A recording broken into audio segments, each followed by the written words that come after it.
Bonsoir à tous, ravi de vous retrouver pour ce nouveau journal préparé par les équipes de TV78. Nous sommes le lundi 24 janvier, voici les titres de cette édition. Le comité départemental de soutien à Valérie Pécresse est lancé. Élus locaux se sont rassemblés ce week-end derrière la candidate de droite. L'occasion d'en apprendre plus quant à la stratégie de campagne adoptée pour la présidentielle. La boxe féminine se démocratise-t-elle? À l'occasion de la journée internationale du sport féminin, la boxeuse Mariam Batou sera avec nous pour parler des préjugés dans le sport. Nous vous indiquerons également les sportives à suivre dans les Yvelines en 2022. Le châtaignier de la Selle Saint-Cloud est à l'honneur. L'arbre a remporté le prix du public du concours de l'arbre de l'année. Âgé de 330 ans, il mesure 12 mètres de haut, un spécimen à découvrir dans ce journal.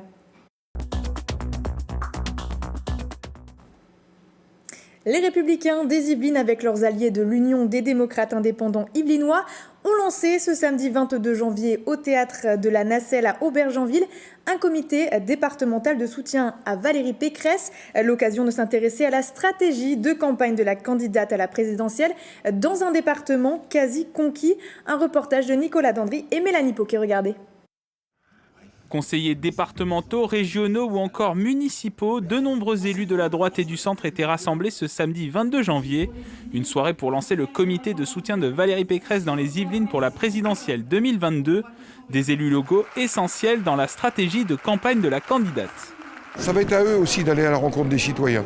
C'est donc d'abord une campagne de rencontre, une campagne d'échange, une campagne où on montre, on écoute les Français. On essaie de répondre à leurs problèmes. Les Français, ils ont besoin d'être entendus. Parmi les acteurs de la campagne, Nicole Pompidou, la belle-fille de Georges Pompidou, deuxième président de la Ve République. Elle a en charge les relations avec la société civile dans le département pour soutenir Valérie Pécresse. C'est une femme courageuse, battante, intègre et c'est une femme, comme je le disais, de cœur. Elle aime la France et elle aime les Français. C'est la filiation, c'est De Gaulle, Pompidou, Chirac et Valérie. Présent aussi l'Union des démocrates indépendants des Yvelines, des centristes qui soutiennent la candidate LR en prenant leur distance avec Emmanuel Macron et la République en marche. Ce qui nous sépare de la Macronie, j'allais dire, c'est cet exercice du pouvoir vertical. Et là, c'est quelque chose d'absolument rédhibitoire. L'UDI, un allié historique de la droite yvelinoise. Aujourd'hui, ils sont présents dans plusieurs majorités, 2 élus régionaux, 4 élus départementaux et de nombreux élus municipaux. Et ce samedi 22 janvier avait lieu également la 2e édition du Salon de l'étudiant en Yvelines. Il s'est tenu au Vélodrome national de Saint-Quentin en Yvelines après l'ouverture de la plateforme Parcoursup le 20 janvier dernier. Les élèves de la seconde jusqu'aux étudiants en Bac+5 ont pu répondre à leurs interrogations.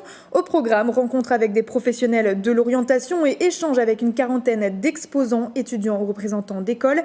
Des conférences sur les études supérieures étaient également données toute la journée.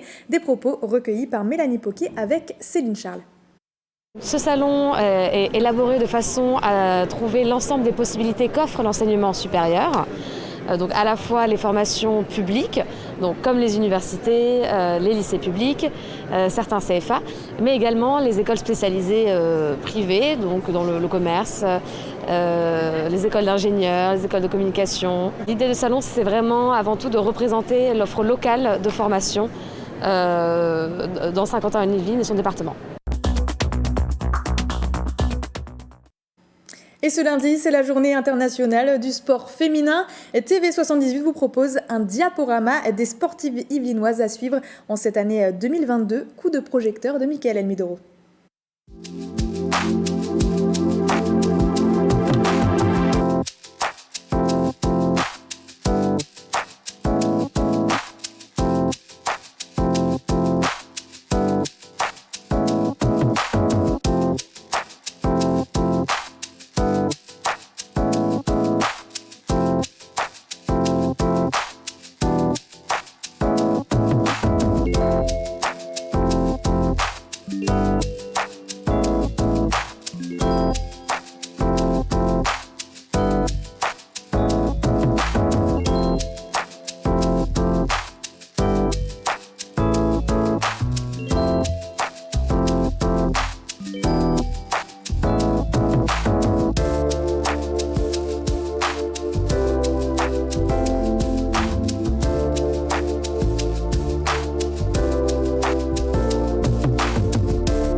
Et je vous le disais juste avant le reportage, ce lundi 24 janvier, c'est donc la journée internationale du sport féminin.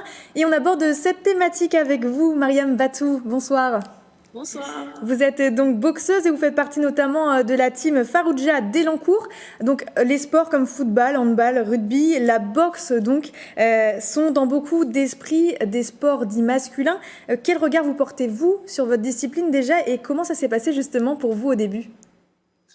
Moi j'ai commencé il y a 4 ans.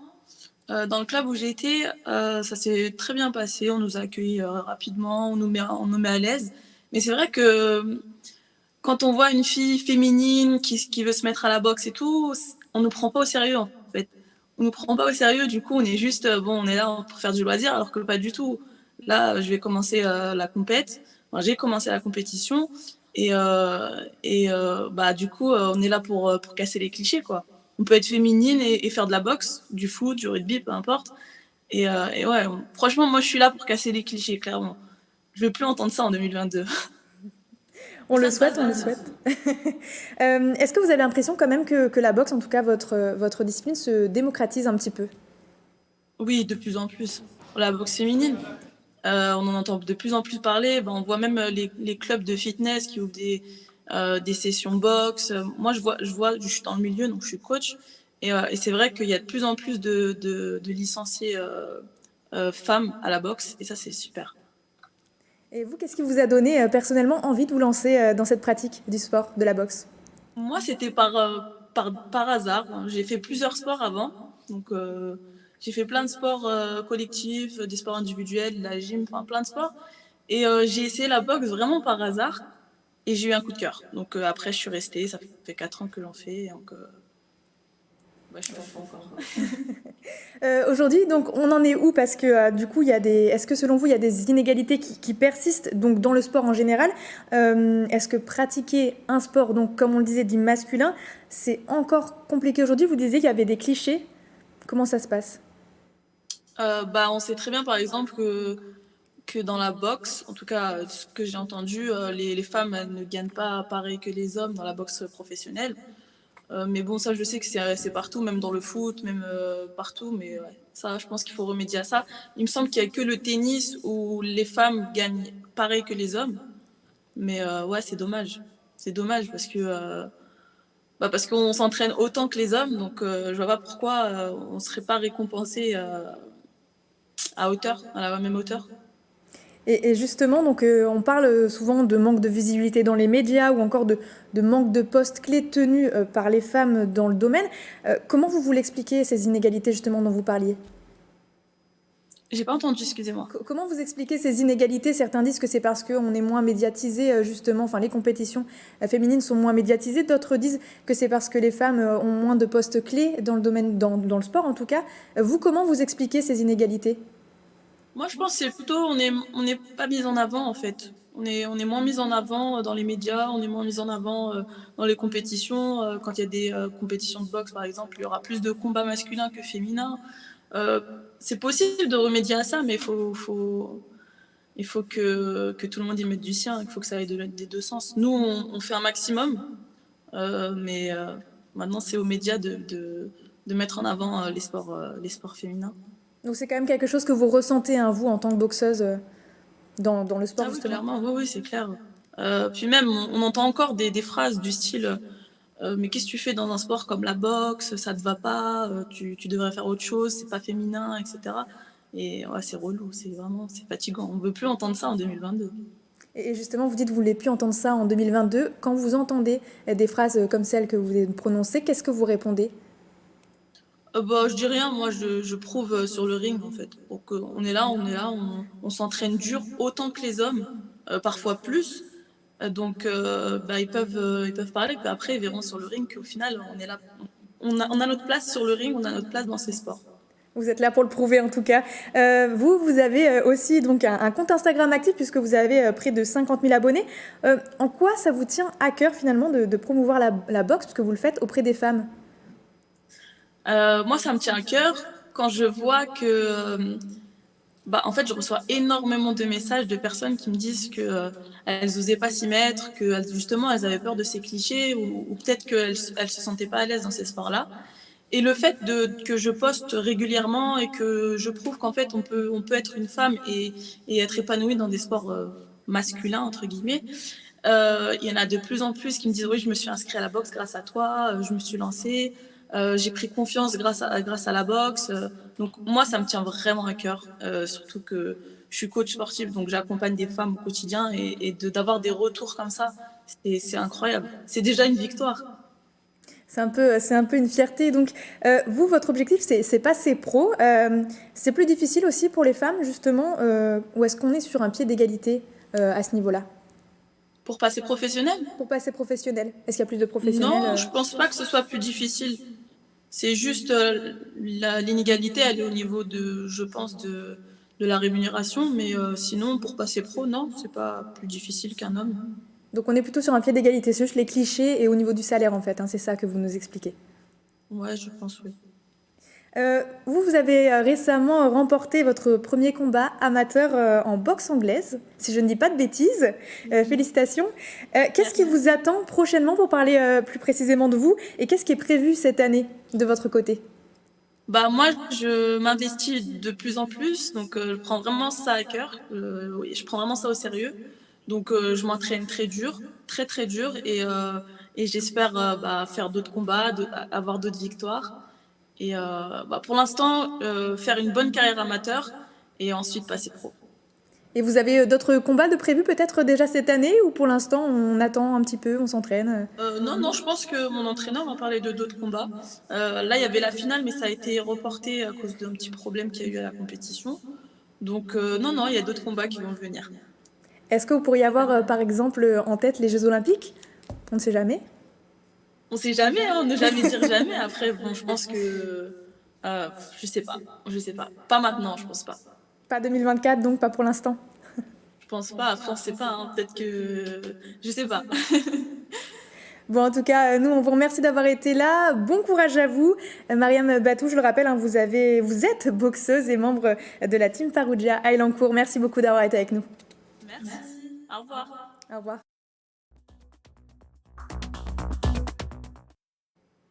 Édouard Maté a été mis en examen pour viol, atteinte sexuelle et harcèlement le 14 janvier dernier. Le cavalier de 40 ans aurait agressé 4 femmes de 18 à 35 ans, dont une mineure, au moment des faits. Des plaintes ont été déposées. Une information révélée par le journal du dimanche ce week-end. Directeur technique de Tender Capital Stable, écurie de compétition et de commerce à Auffargy dans les Yvelines, Édouard Maté a pour l'heure été interdit de compétition par la Fédération française d'équitation. Une information judiciaire a été ouverte le 25 novembre dernier. L'enquête a été confiée à la section de recherche des Yvelines par le parquet de Versailles. Et le 17 janvier 2022, les résultats sont tombés. C'est le châtaignier de la Selle-Saint-Cloud qui remporte le prix du public de la 11e édition du concours de l'arbre de l'année, avec plus de 7750 votes sélectionnés en septembre dernier pour le concours de Terre Sauvage et de l'ONF. Il était en compétition avec 12 autres arbres. Le reportage de Céline Charles, regardez. Il est grand et majestueux et a ses propres fans. La star du jour, c'est ce châtaignier de la Selle-Saint-Cloud. Fier de ses 18 mètres d'envergure, il pose devant les appareils photos des Yvelinois venus en grand nombre pour le voir. La raison ? Il vient de remporter le titre de l'arbre de l'année. Je l'ai vu dans les magazines, mais je me suis dit je vais le prendre en photo moi-même. Ce châtaignier faisait partie d'une plantation qui a été faite sous Louis XIV. Il y avait 350 châtaigniers dans ce quartier. C'est le seul survivant. Il était exploité pour deux choses. D'une part, pour les châtaignes, on faisait de la farine de châtaigne pour se nourrir. Et par ailleurs, comme il y avait des vignes sur les coteaux de la région parisienne et dans ce quartier en particulier, on étêtait régulièrement l'arbre pour faire les échalas, qui sont les piquets supports des ceps de vigne. Un arbre qui surprend les curieux visiteurs par son physique. Il fait quand même 4 mètres de large, il est énorme, il a une très grande envergure et il est beau et je reviendrai le voir avec des feuilles. L'écorce, elle est très très belle. Ouais. Moi je trouve qu'elle est très vivante parce que l'écorce est très belle, très saine. Les branches sont très harmonieuses et puis le tronc il est quand même spécial. Il est vrillé et puis il a 350 ans. Hein. Ce châtaignier, âgé de 330 ans, est situé dans un quartier résidentiel au nom tout trouvé, la Châtaigneraie. Il n'y a pas que moi qui suis fier, l'ensemble de la ville est fier. Les gens du quartier tout particulièrement, puisque c'est le symbole de leur association, une association de quartier très vivante, qui connaît bien cet arbre, qui le surveille attentivement en espérant qu'il ne tombe pas malade, que ses branches ne seront pas cassées. Il a 330 ans, un châtaignier ça peut vivre 1000 ans. Donc sa prochaine étape, c'est de doubler le nombre d'années qu'il a déjà. Et ce n'est pas fini pour lui, il représentera la France au concours de l'arbre de l'année européen en 2022. Et côté transport, Skybus poursuit sa transition énergétique. 41 nouveaux bus alimentés au biométhane vont être mis en circulation au centre opérationnel bus de Trappes. La conversion énergétique a débuté en 2021 et devrait s'achever en février 2022. Coût du projet, 6 millions d'euros. Un budget financé par Île-de-France Mobilité. Objectif à terme, faire de l'Île-de-France la première région à atteindre la décarbonisation de l'ensemble des transports en commun. En 2029, l'ensemble des bus diesel du réseau francilien devrait être remplacé. Près de 1640 bus biométhane ou électriques sont déjà en circulation dans la région. Et au jardin naturel de Chevreuse, des ateliers destinés aux débutants sont proposés tous les samedis pour apprendre à créer un bon jardin. 3 heures pour apprendre à avoir la main verte quand on vient d'acquérir par exemple une propriété avec un espace de jardinage. Les détails par Mélanie Poquet et Bichente Mérien Santisteban. Bon, vous le laissez en surface, c'est pas un problème. C'est pas un problème. Ça c'est du tas qui part bien. Oui, il était vraiment planté pour faire. Ils sont souvent une dizaine, petits et grands, pour venir parler biodiversité et apprendre comment créer un bon jardin. L'idée, c'est de pouvoir le mettre en pratique, pas uniquement faire les choses sans comprendre un petit peu comment ça fonctionne. Oh, il va falloir encore... là, c'est sûr qu'à la fin de l'été, c'est fait. D'accord ? On va pouvoir planter, je pense, l'automne prochain. Un rendez-vous pour combler un désir du retour à la terre. On a un petit peu testé ça au premier confinement, un peu par hasard. Et on a trouvé ça intéressant de tester et puis de mettre les mains dans la terre, de fabriquer soi-même un petit bout à manger. Des ateliers animés par un jardinier maraîcher de la jardinerie de Chevreuse tous les samedis, surtout destinés aux novices. La plupart du temps, ce sont des débutants qui viennent d'acquérir une maison ou qui ont un jardin, et d'accord, ils veulent savoir comment entreprendre ce jardin naturellement. Donc il y a pas mal d'idées reçues. La permaculture est très à la mode et on lit pas toujours la vérité, quoi. 4 modules sont proposés pour compléter son savoir-faire et sa parcelle de terre. C'est la fin de ce journal. Merci à tous de nous avoir suivis.